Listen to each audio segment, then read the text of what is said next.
అక్షయ, నీకు ఆ రోజే చెప్పాను ఈవిడ్ని ఇంట్లోకి రానివ్వద్దు అని. విన్నావా? అయ్యో పాపం అని జాలి చూపించి తీసుకొచ్చి ఇంట్లో పెట్టావు. అన్నం పెట్టిన చేయినే నరికినట్టు ఆశ్రయం ఇచ్చిన నీ ఆనందాన్నే దూరం చేసింది. ఇప్పుడు అర్థమైందా నేను వద్దు వద్దు అని ఎందుకన్నాను? అసలు నాకు ఆ రోజే సందేహం వచ్చింది. వాళ్ళు నిజంగానే ఈవిడ్ని ఇంట్లో నుంచి గెంటేశారా, లేదా ఈవిడ గారు ఈ ఇంట్లోకి వచ్చేలా ప్లాన్ చేసి మరీ గెంటేశారా అని నాకు ఇప్పుడు అనుమానం వస్తుంది. అయ్యో, వీడికి ఈ అనుమానం కూడా వచ్చేసిందా? వీడు డబ్బు విషయంలో పిసినారుడే గాని బుర్ర వాడటంలో కాదు. ఎన్నాళ్ళు ఈ ఇంట్లో జరిగిన అన్ని అనర్థాలకి ఇదే కారణం. కూతురే కదా అని జాలిపడి ఇంట్లో ఉండనిస్తే కొంపను నీలునా కూల్చేసావు కదే రాక్షసి. అయినా నీకు ఇలాంటి బుద్ధులేలా వచ్చాయే? అమ్మా, అది కాదమ్మా. నార్మల్, ఇంకొక క్షణం కూడా నువ్వు ఈ ఇంట్లో ఉండడానికి వీల్లేదు. ఎదురింటికే పోతావో వేరే ఎక్కడికైనా పోతావో నీ ఇష్టం, కానీ నా కంటికి కనపడడానికి మాత్రం వీల్లేదు. నాకు మీరు తప్ప ఇంకెవరున్నారమ్మా? మీరే కాదంటే నేను నా కొడుకు దిక్కులేని వాళ్ళం అయిపోతాం. నీకు దిక్కు లేకపోవడం ఏంటే? ఉన్నాడు కదా ఒక దిక్కుమాలినుడు, వెళ్ళి వాడి కాళ్ళు పట్టుకో. అయినా కొంపలు కోల్చడంలో ఇద్దరే. అత్తయ్య, అమ్మలేని మాకు అమ్మ ప్రేమని పంచాల్సింది పోయి మా మధ్య చిచ్చు పెట్టి విడగొట్టాలని చూస్తారా?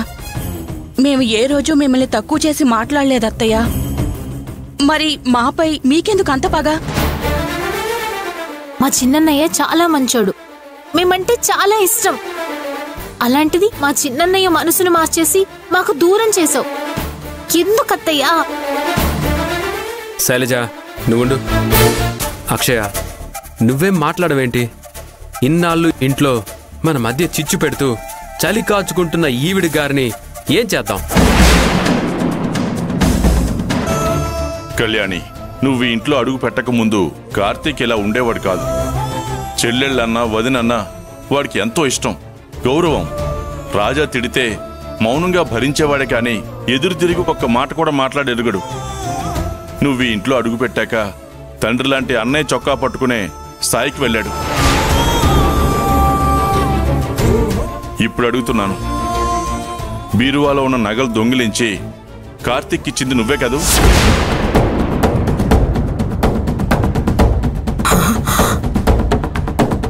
నాకు తెలిసి అక్షయ్ ఏనాటికి అలా చేయదు. ఇప్పటికీ మేమెవరో నమ్మం కూడా. నేను ఎన్నోసార్లు అన్నపూర్ణ నగలు ఇద్దామని చెప్పినా వద్దు మావయ్య గారు, ఆయనకి తెలిస్తే తిడతారు అని అంత బాధ్యతగా వ్యవహరించేది. అలాంటిది ఆ నగలు కార్తీక్ చేతికి ఎలా వెళ్ళాయి? ఇంకా ఎలా వెళ్ళాయి ఏంటి అని ఆలోచిస్తావేంట్రా? ఇదే ఇంట్లో ఎవరు లేని సమయంలో నా కళ్ళు గప్పి ఇదే బీరువాలోంచి కాజేసి వెళ్ళి వాడికి ఇచ్చి ఉంటుందిరా. నమ్మి ఇంట్లో ఉండనిస్తే తిన్నింటి వాసాలు లెక్క పెట్టావు కదే మూద నష్టపు దానా. ఇక్కడ మాటలు అక్కడ, అక్కడి మాటలు ఇక్కడ చెప్పి చివరికి నా చిన్న మనవడి మనసు ద్వేషంతో నింపేశావు కదే.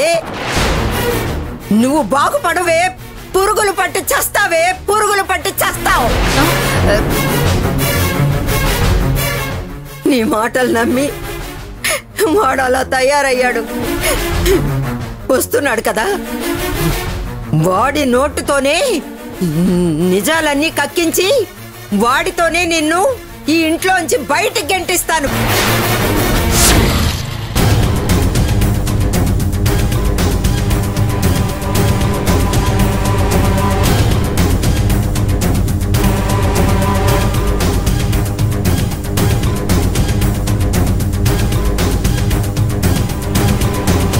అసలు ఏం జరుగుతుంది ఇంట్లో?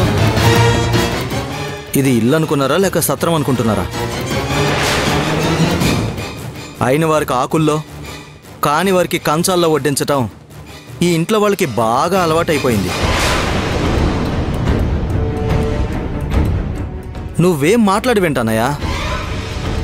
తమ్ముడి భవిష్యత్తు కోసం 2 లక్షలు అడిగితే ఇవ్వను అన్నవాడివి. అత్తగారి ఆనందం కోసం 10 లక్షలు ఎక్కడి నుంచి తీసుకొచ్చావు? రేయ్, నేను ఏమడిగినా ఇలాగే బెదిరించి నా నోరు మోయించటం మీకు బాగా అలవాటైపోయింది నాన్న. అయినా నేనేం తప్పు చేశాను నాన్న? నేను భవిష్యత్తులో ఎదగడానికి నాకు చెయ్యందించండి అని అడిగాను, అంతే కదా.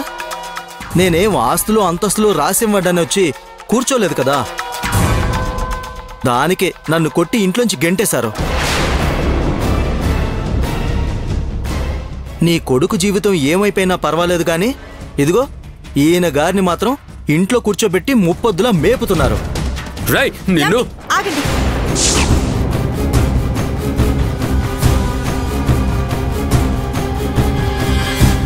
నా పేరు మీద నగలు తాకట్టు పెట్టి దాన్ని ఆధారంగా చూపించినప్పుడే నిన్ను కొట్టుండాల్సింది. అప్పుడు కొట్టకుండా తప్పు చేశాను. వదినా, వదిన్నే మాట్లాడుతున్నాను. వదిన నాకు నగలివ్వలేదు.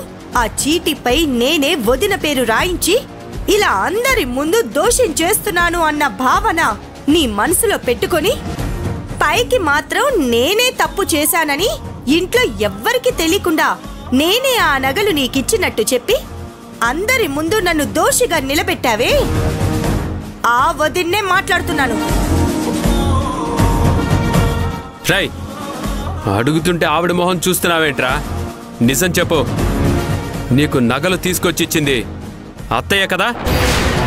అలా అంటావేంటన్నయ్య?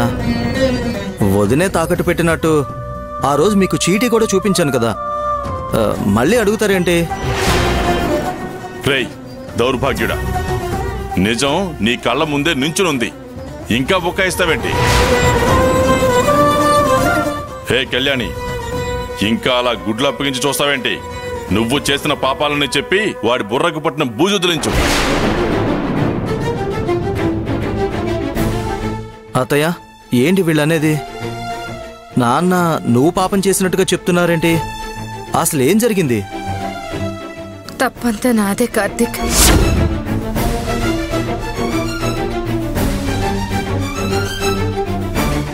మీ వదిన ఏనాడు నీ చెడు కోరుకోలేదు. చెప్పాలంటే మీ అమ్మ బ్రతుకున్నా నీ గురించి అంతలా ఆలోచించుండదు. కానీ మీ వదిన నీ జీవితం కోసం, నీ ఎదుగుదల కోసం ఇంట్లో అందరితో మాట్లాడుతూ రాజా దగ్గర ఎన్నోసార్లు తిట్లు తినింది.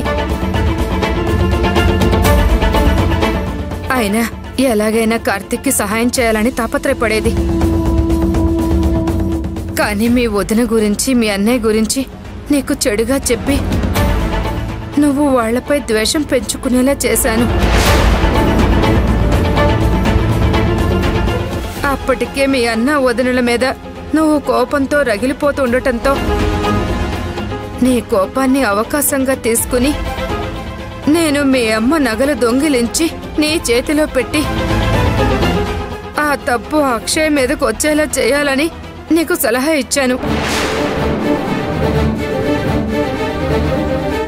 అప్పటికే వీళ్ళ మీద కోపంగా ఉన్న నువ్వు నిజాన్ని గ్రహించే పరిస్థితిలో లేవు. కాబట్టి నేను అనుకున్న పని సులువుగా అయిపోయింది.